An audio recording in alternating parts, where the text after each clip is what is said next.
என்ன தீபா பாக்குற?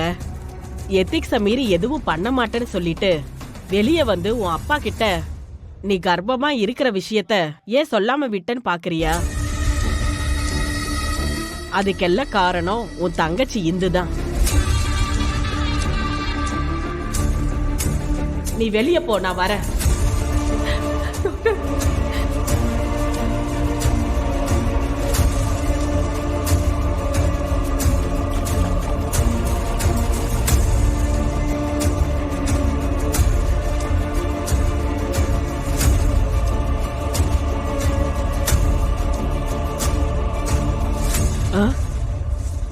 என்னது, இந்து கிட்ட இருந்து இவ்ளோ மிஸ்டு கால் வந்திருக்கு? எதுக்கு இத்தனை கால் பண்ணிருப்பா?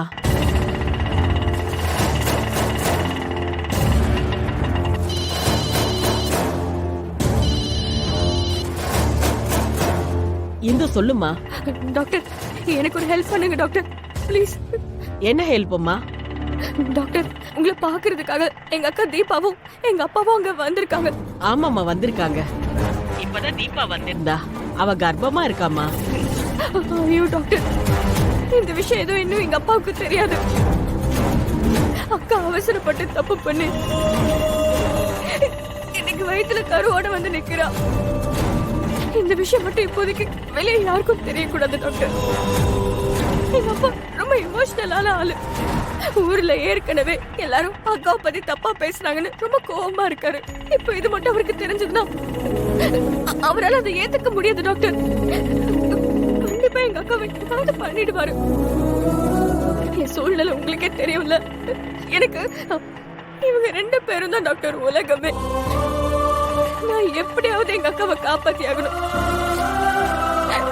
அதனாலதான் நான் உங்ககிட்ட கெஞ்சி கேட்கிறேன். ப்ளீஸ் டாக்டர், இது அக்கா கர்ப்பமா இருக்கான்னு தயவு செஞ்சு எங்க அப்பா கிட்ட சொல்லிடாதீங்க. என்னமா பேசுற நீ? நீயும் அக்கா மாதிரியே உண்மையை மறைக்க சொல்ற. இப்ப வேணா நான் பொய் சொல்லலாம், ஆனா 10-15 நாள்ல உண்மை வெளியே தெரிஞ்சிடுமே. டாக்டர், எனக்கு அந்த டைம் போதும் டாக்டர். நான் அதுக்குள்ள எப்படியாவது எங்க அக்காக்கு நான் கல்யாணத்தை ஏற்பாடு பண்ணிடுவேன். ப்ளீஸ், அதுக்காக தான் டாக்டர் நான் ட்ரை பண்ணிட்டு இருக்கேன். தயவு செஞ்சு எனக்காக இதை பண்ணுங்க doctor. Please doctor, please please doctor. சரிம்மா, நான் சொல்லல. Thank you doctor.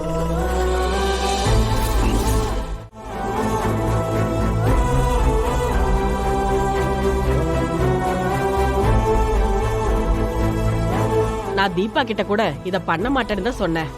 ஆனா நான் உனக்காக தான் இத பண்ணிருக்கேன். நீ நல்ல பொண்ணு, நீ தப்பு பண்ண மாட்டேங்கிற நம்பிக்கை எனக்கு இருக்கு.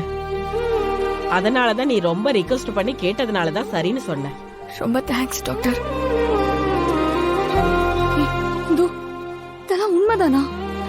நான் எல்லாம் முடிஞ்சு போச்சு, அப்பாக்கு எல்லாம் தெரிய போகுதுன்னு நினைச்சேன். ஆமாக்கா, உண்மைதான். டாக்டர் போனை எடுக்கலன்னதும் நான் பதறி போயிட்டேன். கடைசியில டாக்டர் அட்டென்ட் பண்ணதால தப்பிச்சிட்டோம். நீங்க என்ன பண்ணுவீங்கன்னு எனக்கு தெரியாது, ஆனா உங்களுக்கு இருக்கிறது இன்னும் 15 நாள் தான். வேஸ்ட் பண்ணிடாதீங்க.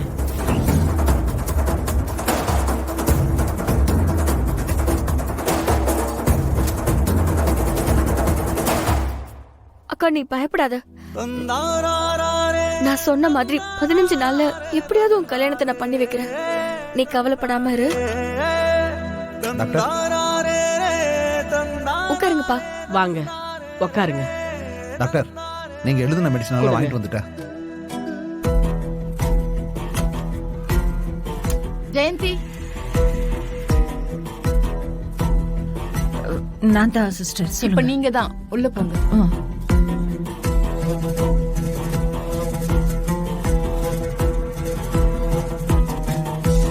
இந்த மனுஷனை எப்படி கூப்பிடுறது? வர வழி இல்ல, கூப்பிட வேண்டியதுதான். என்னங்க, வாங்க உள்ள போலாம். இன்னும் வரல, நீ வேணா போ. எனக்கு ஒரு போன் பண்ணு. மேடம், உள்ள வாங்க.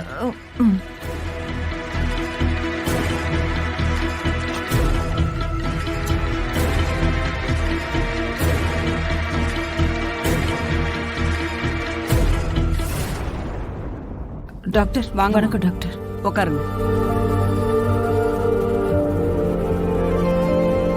என் பேர் ஜெயந்தி டாக்டர். ம். ரொம்ப வருஷமா நாங்க குழந்தைக்கு ட்ரை பண்ணிட்டு இருக்கோம். ஆனா இது வரைக்கும் எதுவும் ஒர்க் அவுட் ஆகவே இல்லை டாக்டர். ரிப்போர்ட்ஸ் எல்லாம் கொடுங்க மேடம்.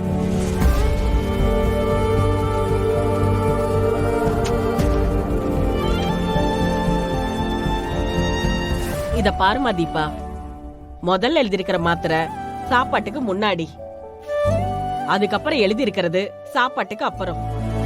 இந்த 2 டேப்லெட் இருக்குல்ல, அது நைட் சாப்பிட்டதுக்கு அப்புறம், சரியா? சரிங்க டாக்டர். இந்தாங்க. இல்லைங்க, அவங்க உங்களை தான் கூப்பிடுறாங்க. என்ன என்ன சொன்ன? என்ன கூப்பிடுறாங்க? எதுக்கு? இல்ல, என்னோட ரிப்போர்ட் எல்லாம் பார்த்துட்டு என்கிட்ட எந்த பிரச்சனையும் இல்லைன்னு சொன்னாங்க. அதான் ஏய், என்னன்னு வாய் திறந்து சொல்றி. அதான் உங்களை கன்சல்டேஷனுக்கு வர சொன்னாங்க. அவங்க சொன்னாங்கன்னா உனக்கு எங்கடி போச்சு புத்தி? இல்லைங்க, அது ஏய், வந்து- வாயை மூடு. ஏதாவது பேசுன ஹாஸ்பிட்டல் கூட பார்க்க மாட்டேன். அப்போ என்ன ஆம்பளை இல்லைன்னு சொல்றீங்க? ஐயோ, நான் அப்படி சொல்லலைங்க. ஏய், இதுக்கு மேல பேசுன பிச்சிரும் பாத்துக்க. யாரோ சொன்னாங்கன்னு என் மேல சந்தேகப்படுறியா? என்ன தைரியம் இருந்தா இத என்கிட்ட வந்து சொல்லுவேன்.